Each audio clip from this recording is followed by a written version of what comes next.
Torrential rains have caused widespread flooding and damage across the country, while the Met Department forecasts more spell in the next week.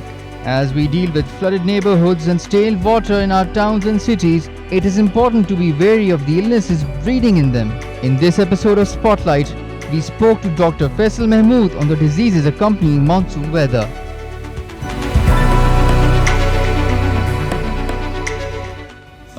I'm Dr. Faisal Mahmood. I'm the section head for infectious diseases and an associate professor for infectious diseases here at the University. So with the rains, the weather has become pleasant, of course, but that also means that there's a lot of standing water now in the city and a lot of stagnating water everywhere. And this water brings us two problems. The first problem is diarrheal diseases and those diseases which are spread by water, and that would be things like diarrhea and hepatitis and typhoid.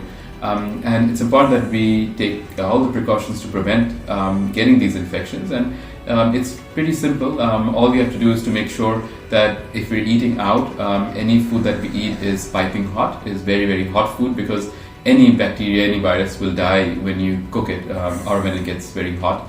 And also avoid any unboiled water. Now at home, boil all the water that you're having for a good 1 to 2 minutes. Boiling water will kill all bacteria. But when you're eating outside, remember you may have unboiled water in your food, for example in chutneys, in raw vegetables, etc.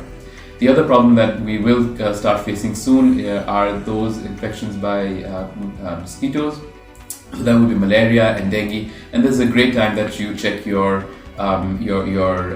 nets at home on your screens. Make sure that there are no holes there, and if any mosquito, and make sure you spray all the areas in your house where you don't go, for example under sofas, in the curtains, etc. And make sure there's no standing water around your house.